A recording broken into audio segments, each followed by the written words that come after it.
മതക്കച്ചവടക്കാരെ കൊണ്ട് പൊറുതിമുട്ടിയ അടിമക്കുഞ്ഞാടുകൾ.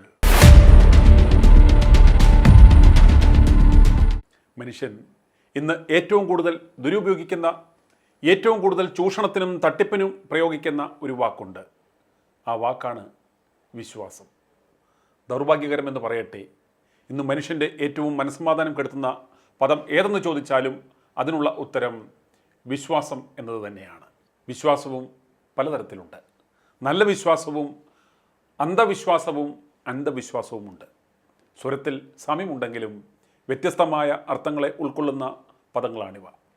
ഇന്ന് നമ്മൾ നേരിടുന്ന ഏറ്റവും വലിയ വെല്ലുവിളിയും ഇതാണ്. ശരിയായ വിശ്വാസം എന്താണ്, അന്ധവിശ്വാസം എന്താണെന്ന് നമുക്ക് തിരിച്ചറിയുവാൻ സാധിക്കുന്നില്ല.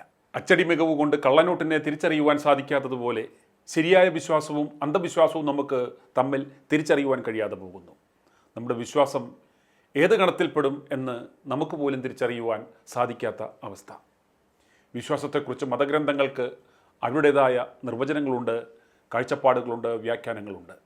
അതുപോലെ യുക്തിവാദികൾക്കും വിശ്വാസത്തെക്കുറിച്ച് അവരുടേതായ വ്യാഖ്യാനങ്ങളുണ്ട്. ബൈബിളിൽ വിശ്വാസത്തിന് നൽകിയിരിക്കുന്ന നിർവചനം ഇപ്രകാരമാണ്. എബ്രായർ 11:1. വിശ്വാസം എന്നതോ ആശിക്കുന്നതിൻ്റെ ഉറപ്പും കാണാത്ത കാര്യങ്ങളുടെ നിശ്ചയവുമാകുന്നു. വിശ്വാസം എന്നതോ ആശിക്കുന്നതിൻ്റെ ഉറപ്പും കാണാത്ത കാര്യങ്ങളുടെ നിശ്ചയവുമാകുന്നു. ഒന്ന്, വിശ്വാസം ആശിക്കുന്ന കാര്യങ്ങൾ ലഭിക്കും എന്ന ഉറപ്പാണ്. രണ്ട്, വിശ്വാസപ്രകാരം നമ്മുടെ കണ്ണുകൾ കൊണ്ടിപ്പോൾ കാണുവാൻ കഴിയാത്ത കാര്യങ്ങൾ സംഭവിക്കും എന്ന പ്രത്യാശ ഉണ്ട്. വിശ്വാസികൾ ഇതിനെ പ്രത്യാശ എന്ന് പറയുമ്പോൾ അവിശ്വാസികൾ ഇതിനെ വെറും സ്വപ്നം എന്ന് പരിഹസിക്കുന്നു. വിശ്വാസത്തെക്കുറിച്ച് മറ്റൊരു നിർവചനം നമുക്ക് നോക്കാം. സംഭവിക്കുവാൻ തീരെ സാധ്യതയില്ലാത്ത ഒരു കാര്യം സംഭവിക്കുമെന്ന യുക്തിഹീനമായ പ്രതീക്ഷയാണ് വിശ്വാസം. പ്രശസ്ത അമേരിക്കൻ ജേർണലിസ്റ്റ് എച്ച്.എൽ. മെങ്കൻ നൽകുന്ന നിർവചനമാണിത്. യുക്തിവാദിയായ CB രവീന്ദ്രൻ നൽകുന്ന നിർവചനം ഇപ്രകാരമാണ്. ചോദ്യങ്ങളില്ലാത്ത ഉത്തരമാണ് വിശ്വാസം. എല്ലാ മനുഷ്യർക്കും ഉണ്ട് ഈ വിശ്വാസം. ചോദ്യങ്ങൾ മാത്രമുള്ള ഭയമാണ് അന്ധവിശ്വാസം. ഇനി നമുക്ക് അന്ധവിശ്വാസത്തെക്കുറിച്ചുള്ള നിർവചനം എന്താണെന്ന് നോക്കാം. യുക്തിസഹമല്ലാത്ത വിശ്വാസങ്ങളും അവയെ ചൊല്ലിയുള്ള ആചാരങ്ങളും അമാനുഷികമായ കഴിവുകൊണ്ട് മാത്രം വിശദീകരിക്കാവുന്നതും ആധുനിക ശാസ്ത്രത്തിന് തീർത്തും വിരുദ്ധവുമായ വിശ്വാസത്തെയോ ആചാരത്തെയോ ആണ് അന്ധവിശ്വാസം കൊണ്ട് അർത്ഥമാക്കുന്നത്. ആചാരവിശ്വാസങ്ങൾ ഒറ്റ വ്യക്തിയുടെയോ സംഘത്തിൻ്റെയോ മുഴുവൻ സമൂഹത്തിൻ്റെയോ ആകാം.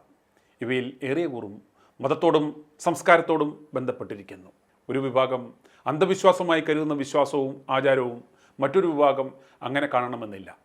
അന്ധവിശ്വാസം എന്താണെന്ന് കുറച്ചുകൂടി വ്യക്തമാക്കുവാൻ ശ്രമിക്കാം. ഒരു പ്രത്യേക സങ്കല്പത്തെ ഏതെങ്കിലും ഭൗതികാതീത ശക്തിയുമായി ബന്ധപ്പെടുത്തുകയും ആ ശക്തിയെ ഭൗതിക ജീവിതത്തിൽ സ്വാധീനം ചെലുത്തുന്ന ഒന്നായി സ്വീകരിക്കുവാൻ സന്നദ്ധമാകുകയും ചെയ്യുന്ന ഒരു മനോഭാവമാണിത്. ഈ ഭൗതികാതീത ശക്തി എങ്ങനെ പ്രവർത്തിക്കുന്നു എന്നതിന് തെളിവുകൾ തേടിപ്പോകുവാൻ ഇവിടെ ആരും മെനക്കെടാറില്ല. അപരിചിതമായ ഇത്തരം പ്രതിഭാസങ്ങളെ അഭിമുഖീകരിക്കുമ്പോൾ അവയുടെ നിജസ്ഥിതി എന്തെന്ന് ഗ്രഹിക്കുവാനും ശ്രമിക്കുന്നില്ല. അവയെ ബുദ്ധിയുടെ സീമയ്ക്ക് പുറത്തു നിർത്തി ദിവ്യത്വം കൽപ്പിച്ച് സ്വീകരിക്കുക മാത്രമേ ചെയ്യുന്നുള്ളൂ.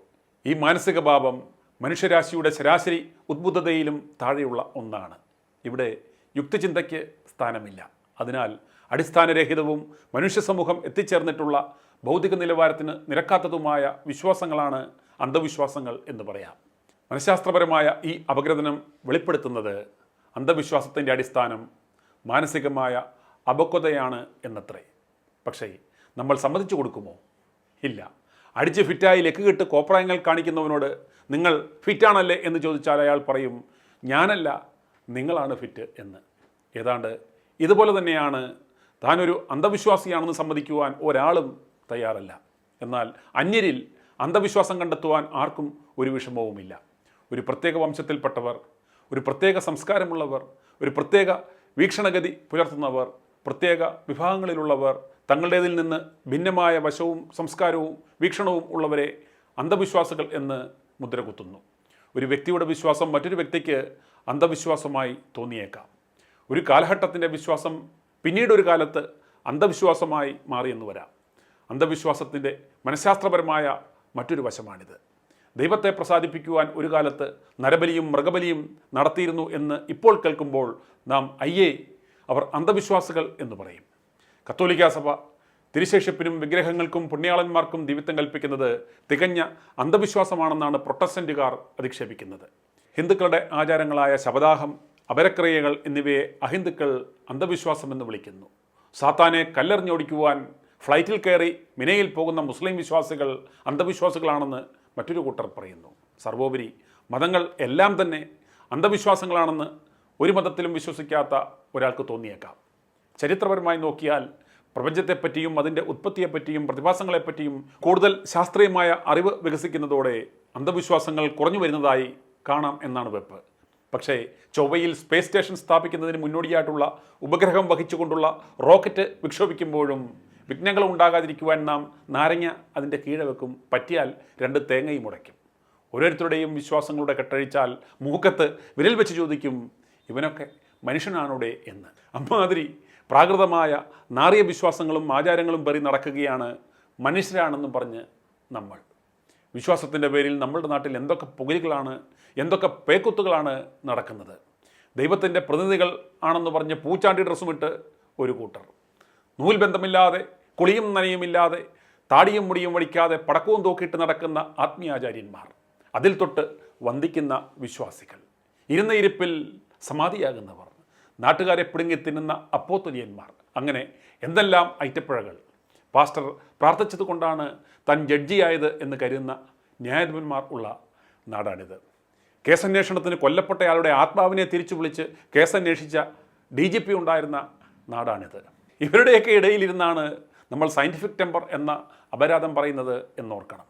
സയൻറ്റിഫിക് ടെമ്പർ അഥവാ ശാസ്ത്രീയ ബോധത്തിൽ അടിയുറച്ച ചിന്താഗതി എന്ന പദം ആദ്യം ഉപയോഗിച്ചത് ജവഹർലാൽ നെഹ്റു ആയിരുന്നു. മതനിരപേക്ഷത രാജ്യത്തിൻ്റെ ഭരണഘടനയുടെ കാതലായിരിക്കണം എന്ന വാശിയും യുക്തിചിന്തകനായ നെഹ്റുവിനുണ്ടായിരുന്നു. നമ്മുടെ ഭരണഘടന ഇപ്രകാരം അനുശാസിക്കുന്നു: ശാസ്ത്രബോധവും ചിന്താരീതികളും മാനവികതയും സാമൂഹിക പരിഷ്കരണവും അന്വേഷണാത്മകതയും ഉയർത്തിപ്പിടിക്കുക എൻ്റെ ലക്ഷ്യമാകുന്നു. ഫണ്ടമെൻ്റൽ ഡ്യൂട്ടീസ് ആർട്ടിക്കിൾ 51A ഇപ്രകാരം പറയുന്നത്. എന്നാൽ ആശ്രമ നിരങ്ങികളും അരമന നിരങ്ങികളുമായ ഇപ്പോഴത്തെ രാഷ്ട്രീയ നേതാക്കളെ കാണുമ്പോൾ ഒരു രസകരമായ ഓർമ്മ എനിക്ക് വരുന്നു. നെഹ്റുവിൻ്റെ ഭരണകാലത്ത് രാജ്യത്തെ ഒരു പ്രധാന ദിവ്യൻ അദ്ദേഹത്തെ കാണുവാനായി അനുവാദം ചോദിച്ച് പ്രധാനമന്ത്രിയുടെ ഓഫീസിലെത്തി. ഈ ദിവ്യൻ്റെ അത്ഭുത പ്രവൃത്തികൾ നേരിട്ട് കണ്ടിട്ടുള്ള നെഹ്റുവിൻ്റെ സെക്രട്ടറി നെഹ്റുവിനോട് ഇപ്രകാരം പറഞ്ഞു: അന്തരീക്ഷത്തിൽ നിന്ന് ലഡുവും ജിലേബിയും വിഭൂതിയും ഒക്കെ സൃഷ്ടിക്കുന്ന മഹാത്മാവാണ് അദ്ദേഹം. നെഹ്റുവിൻ്റെ മറുപടി ഇപ്രകാരമായിരുന്നു: തീർച്ചയായും ഞാൻ അദ്ദേഹത്തെ കാണാം. ആ മൈതാനത്തിലേക്ക് മാറി നിന്ന് അരിയും ഗോതമ്പും അന്തരീക്ഷത്തിൽ നിന്ന് സൃഷ്ടിച്ചെടുക്കുവാൻ പറയൂ. എൻ്റെ രാജ്യത്തെ ദരിദ്രർക്ക് അതൊരു അനുഗ്രഹമാകുമല്ലോ എന്ന്. അഴിമതിയേക്കായാലും രൂഢമൂലമായി നിലനിൽക്കുന്ന അന്ധവിശ്വാസങ്ങളും ശാസ്ത്രചിന്താഗതിയോടുള്ള പുറംതിരിവും മത ഇതിഹാസങ്ങളുടെ വേരോട്ടവും തിരുത്തി എഴുതപ്പെടുന്ന പാഠപുസ്തകങ്ങളും ചരിത്രവുമെല്ലാം ഈ നാടിനെ മൊത്തമായിട്ടാണ് പുറകോട്ട് വലിക്കുന്നത് എന്ന് നാം മനസ്സിലാക്കുന്നില്ല.